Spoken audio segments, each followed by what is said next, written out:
Good morning everybody. आज हम लोग बिजनेस स्टडीज़ का एक टॉपिक जो कि क्लास 12 के चैप्टर 2 में है, the scientific technique of Taylor, वो पढ़ने वाले हैं। So let's get started. तो सबसे पहले जानते हैं कि ये जो F.W. टेलर हैं, इन्हें फादर ऑफ साइंटिफिक मैनेजमेंट भी बोला जाता है। ये एक MCQ क्वेश्चन में पूछा जा सकता है, who is known as the father of scientific management. तो आंसर होगा F.W. टेलर। इनका पूरा नाम फ्रेडरिक विंसलो टेलर है। तो देखते हैं इन्होंने साइंटिफिक मैनेजमेंट में क्या कहा है, कौन कौन से टेक्निक्स दिए हैं। Let's have a look. तो according to Taylor, the techniques of scientific management are functional foremanship, standardization and simplification of work, method study, differential piece rate system, fatigue study, time study and motion study। तो ये जो आपके techniques दिए गए हैं book में, ये सारे अवेलेबल हैं। अगर आपके पास क्लास 12 का बिजनेस स्टडीज़ का बुक है तो यही सारे टॉपिक्स लिखे हुए होंगे, यही सारे पॉइंट्स होंगे। तो आज हम लोग जानते हैं इन पॉइंट्स के बारे में डिटेल में। तो इसमें जो पहला है फंक्शनल फोरमैनशिप, वो थोड़ा सा लेंदी है और बाकी सब बस बहुत ही इजी है। फंक्शनल फोरमैनशिप भी इजी है, but in comparison to other इसमें कुछ और पॉइंट्स हैं जो जानने हैं। तो सबसे पहले फंक्शनल फोरमैनशिप के बारे में पढ़ते हैं। तो फंक्शनल फोरमैनशिप में उन्होंने बताया है कि फैक्ट्री को कैसे मैनेज करना है, वो कैसे फंक्शन करती है।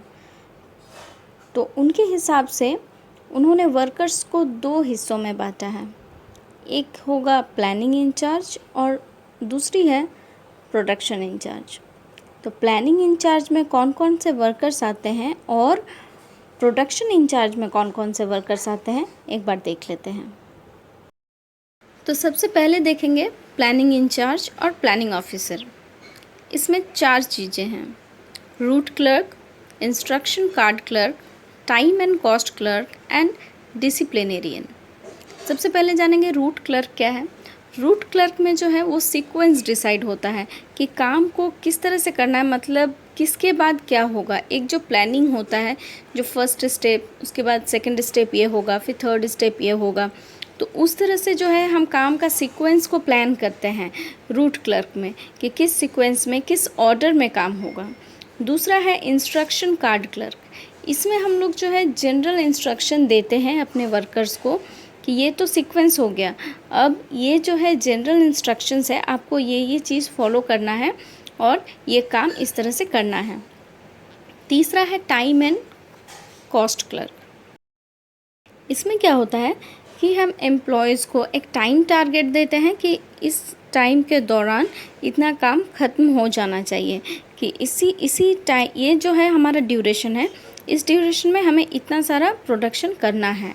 और कॉस्ट भी डिसाइड किया जाता है कि मिनिमम इस कॉस्ट में करना है, मिनिमम या मैक्सिमम कॉस्ट जो भी डिसाइडेड होता है वो कॉस्ट बता दिया जाता है कि इससे ज़्यादा या कम नहीं होना चाहिए।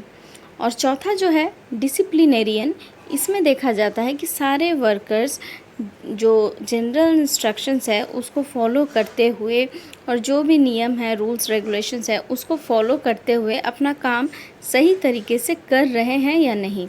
तो उस काम को भी देखने के लिए कुछ लोग चाहिए। वो लोग जो हैं, वो जो वर्कर्स हैं जो इन सबको देखेंगे, वो डिसिप्लिनेरियन ग्रुप में रहेंगे। ये चारों जो हैं ये प्लानिंग ऑफिसर या प्लानिंग इंचार्ज के अंतर्गत आते हैं। अब देखते हैं अगला। तो अब है प्रोडक्शन ऑफिसर या प्रोडक्शन इंचार्ज। इसमें आता है speed boss, gang boss, repair boss and inspector. तो सबसे पहले देखते हैं स्पीड बॉस क्या है। अब मान लीजिए कि आपको एक बस पकड़ने जाना है, तो आपके पास जितना टाइम है आप उस हिसाब से, उस स्पीड से बस स्टॉप की तरफ आगे जाएंगे। अगर आपके पास बहुत टाइम है, आप जानते हैं कि अभी बस आने में बहुत टाइम है, तो आप अपना घर से धीरे धीरे चलते फिरते जाएंगे। अगर आपके पास टाइम थोड़ा सा कम है तो आप हो सकता है दौड़ दौड़ के जाएं बस पकड़ने के लिए, कहीं वो छूट ना जाए। तो उसी तरह से जो है प्रोडक्शन के वक्त हम देखते हैं कि हमारा कितना टारगेट है, उस टाइम के अंदर हमें एक दिया हुआ टारगेट को जो है वो कंप्लीट करना है। तो स्पीड बॉस में हम काम का स्पीड डिसाइड करते हैं कि हमारा कितना बाकी है प्रोडक्शन और कितना टाइम हमारे पास है, उस स्पीड से काम हो रहा है या नहीं, वो जो स्पीड से काम हो रहा है वो उसी स्पीड में होगा या स्पीड को बढ़ाने की ज़रूरत है, घटाने की ज़रूरत है। तो उन सभी चीज़ों को देखने का काम जो है, जो वर्कर्स करते हैं, वो स्पीड बॉस के अंतर्गत आते हैं। दूसरा है हमारा गैंग बॉस। गैंग बॉस का एक्चुअली क्या काम है, प्रोडक्शन के टाइम जो भी इक्विपमेंट्स हमें ज़रूरत है, उन सभी इक्विपमेंट्स टूल्स को जो है बिफोर प्रोडक्शन रेडी करके रखना, ताकि जब प्रोडक्शन हो तो कोई चीज़ की कमी या हड़बड़ी ना हो कि ये चीज़ नहीं है, वो चीज़ नहीं है। तो हर एक चीज़ को टाइम से रेडी करके अवेलेबल कराना प्रोडक्शन के टाइम, प्रोडक्शन के पहले से ही सब कुछ रेडी करके रख देते हैं ताकि ईज़िली जो है वो प्रोडक्शन का काम हो सके। तो ये काम करने वाले वर्कर्स जो हैं वो आते हैं गैंग बॉस में। अब बात करेंगे रिपेयर बॉस की। रिपेयर बॉस क्या करते हैं, जितने भी इक्विपमेंट्स, टूल्स, जो भी चीज़ें हैं जो ज़रूरत पड़ती हैं, उन सभी को अच्छे वर्किंग कंडीशन प्रोवाइड करवाना। मतलब सारे चीज़ों को ध्यान से रखना, जितने भी टूल्स हैं, जितने भी मटेरियल्स हैं, उन सभी चीज़ों को ठीक तरीके से रखना, उन्हें अच्छा वर्किंग कंडीशन प्रोवाइड करवाना, वो जो काम है वो है हमारे रिपेयर बॉस का। तो अब बात करते हैं इंस्पेक्टर की। तो इंस्पेक्टर जो है उनका काम है इंस्पेक्शन करना, वेरी इजी। तो क्या इंस्पेक्शन करते हैं, जब प्रोडक्शन हो जाता है तो वो जो हमें फाइनल आउटपुट मिला है उसका क्वालिटी क्या अप टू द मार्क है या नहीं, क्या वो जैसा होना चाहिए वो उसी तरह का मिला है या नहीं मिला है। तो इंस्पेक्टर का काम हो गया स्पेशली क्वालिटी चेक करना, और भी जो भी कुछ इंस्पेक्शन का ज़रूरत पड़ता है, जो कुछ चेक करना रहता है, वो जो वर्कर्स करते हैं इन कामों को, वे वर्कर्स आते हैं आपके इंस्पेक्टर ग्रुप में, जो कि प्रोडक्शन ऑफिसर या प्रोडक्शन इंचार्ज के अंतर्गत आते हैं। तो ये था हमारा फंक्शनल फोरमैनशिप, जिसमें टेलर ने कहा कि वर्कर्स को 2 हिस्सों में बांटा जाए, प्लानिंग एंड प्रोडक्शन। प्लानिंग में भी 4 ग्रुप बनेंगे और प्रोडक्शन में भी 4 ग्रुप बनेंगे, जो हमने अभी अभी डिस्कस किया है। अब चलते हैं आगे। तो जो सेकंड है वो है standardisation and simplification of work. इसमें टेलर ने कहा है कि जो भी सामान यूज़ हो, चाहे वो रॉ मटेरियल हो या फिर जो भी चीज़ हम लोग यूज़ करते हैं, तो उसका जो है एक स्टैंडर्ड होना चाहिए, एक अच्छा क्वालिटी होना चाहिए। और इसके अलावा जो है सिंप्लीफिकेशन में क्या होना चाहिए कि जो अननेसेसरी चीज़ें हैं उन्हें हटा दिया जाना चाहिए और काम को जो है सिंपल तरीके से करना है। सिंपल तरीके से अच्छा क्वालिटी का काम जो है वो हमें देना है, वही है स्टैंडर्डाइजेशन एंड सिंप्लीफिकेशन। अगला है मेथड स्टडी। इसमें टेलर ने कहा है कि काम को अगर करना है तो उसका जो सीक्वेंस फॉलो करके किस तरह से हम इफ़ेक्टिव एंड एफिशिएंट काम जो है वो दे सकते हैं। तो इफ़ेक्टिव एंड एफिशिएंट वर्क देने के लिए हमें एक प्रॉपर अरेंज्ड वे में काम करना है। प्रॉपरली अरेंज्ड वे में अगर हम काम करते हैं तो हमारा काम डेफिनेटली इफ़ेक्टिव और एफिशिएंट होगा। तो मेथड स्टडी में यही बताया जाता है कि किस मेथड से काम को करना है, किस तरीके से करना है, ताकि जो है वो अच्छा आउटपुट आ सके। So this is something method study. अब नेक्स्ट है डिफरेंशियल पीस रेट सिस्टम। इसमें क्या होता है, जो अच्छे वर्कर्स होते हैं, जो ठीक स्पीड से काम करते हैं, सही आउटपुट देते हैं, तो उन्हें कुछ रिवार्ड मिलना चाहिए। और कुछ वर्कर्स जो होते हैं वो स्लो काम करते हैं, टाइम से काम नहीं दे पाते हैं, तो उन्हें जो है कुछ पेनल्टी या फ़ाइन वगैरह उन पर चार्ज होनी चाहिए। तो ये डिफरेंट रेट जो है डिफरेंट वर्कर्स को उनके काम के हिसाब से दिया जाना चाहिए। तो वही कहता है ये डिफरेंशियल पीस रेट सिस्टम। अब आगे है फेडिग स्टडी। फेडिग थकावट। हमें काम करते करते हम अगर कंटिन्यू काम करते हैं तो ऑब्वियसली हम थक जाएंगे। तो अकॉर्डिंग टू F.W. टेलर, उन्होंने कहा है कि एक फेडिग स्टडी होना चाहिए जिसमें जो है ब्रेक या फ्री टाइम के बारे में डिसाइड किया जाएगा। जैसे अगर मान लीजिए हम हर रोज़ 11 घंटे 11 आवर्स काम करते हैं, तो इसके बीच में बिटवीन दिस टाइम हमें कितनी सारी ब्रेक मिलनी चाहिए, 1 या 2 या 3। कितने सारे इंटरवल्स की ज़रूरत है फ्री टाइम की, क्योंकि लगातार हम 11 घंटे काम नहीं कर सकते, थक जाएंगे, तो 1 या 2 ब्रेक की ज़रूरत पड़ सकती है। तो अगर हम मान लीजिए 1 ब्रेक, तो दूसरी बात क्या है कि अगर मान लीजिए डिसाइड किया गया हो कि 1 ब्रेक मिले या 2 ब्रेक मिले, तो दूसरा चीज़ ये है कि कितनी देर के बाद ब्रेक मिलनी चाहिए। तो 11 घंटे काम कर रहे हैं, हो सकता है कि 5 घंटे के बाद 1 घंटे का ब्रेक मिले और फिर 5 घंटे काम करें। इस तरह से हो सकता है कि 11 आवर्स जोड़ा जाए, या फिर हो सकता है ये भी डिसाइड किया जा सकता है कि 2 ब्रेक्स दिए जाएंगे। तो कितनी देर के बाद दिया जाए, एक 4 घंटे के बाद, और उसके बाद फिर वो 3 घंटे काम करेंगे, फिर एक और ब्रेक मिलेगा। तो कितनी देर के बाद जो है वो ब्रेक मिलना चाहिए, वो जो है वो मैनेजमेंट अपने हिसाब से डिसाइड करते हैं कि हाँ, इतनी देर के बाद एक थकावट आ जाती है, वो एनर्जी नहीं रहती है, तो इस दौरान हमें ब्रेक देने चाहिए। तो ये हो गया कि 2 चीज़ें हुई कि कितनी बार देनी चाहिए और कितनी देर के बाद देनी चाहिए, कितनी सारी और कितनी देर के बाद।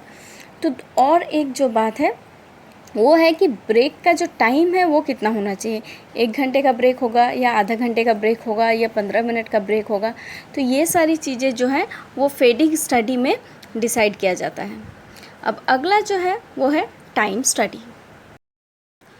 तो टाइम स्टडी में एज द नेम सजेस्ट कि टाइम के बारे में बताया जाता है, लेकिन क्या, तो हमारा जो प्रोडक्शन का काम है, हमारा जो टारगेट है कि हमें इतना सारा प्रोडक्शन करना है, तो उसके लिए कितना टाइम का ज़रूरत पड़ेगा, उस प्रोडक्शन के हिसाब से टाइम जो है वो तय किया जाता है कि इतने सारे प्रोडक्शन जो है इस क्वांटिटी में होंगी, तो इतना टाइम की ज़रूरत है, इतने टाइम की आवश्यकता है। तो वो जो है टाइम स्टडी में देखा जाता है कि जितना काम है उस हिसाब से वो काम जो है कितनी देर में ख़त्म होना चाहिए। वो जो टाइम टारगेट आपको प्रोडक्शन के साथ दिया जाएगा कि इतना प्रोडक्शन इतने टाइम के अंदर करना है, तो वो है time study. The next and the last one is motion study. अब देखते हैं मोशन स्टडी क्या है। तो जैसा कि हमने पहले देखा कि टाइम स्टडी में हमें ऑलरेडी पता है कि हमें कितना प्रोडक्शन करना है और कितने टाइम के अंदर करना है। तो मोशन स्टडी में क्या करना है, मोशन जो है वो आपको आपकी गति को डिसाइड करेगा कि आपको किस स्पीड से काम करना है। वो आप कैसे डिसाइड कर सकते हैं अपना स्पीड, जब आपको पता है कि हमें इतना सारा प्रोडक्शन करना है, वो भी इतने समय के अंदर, तो उस हिसाब से जो है आप अपना मोशन को डिसाइड करेंगे।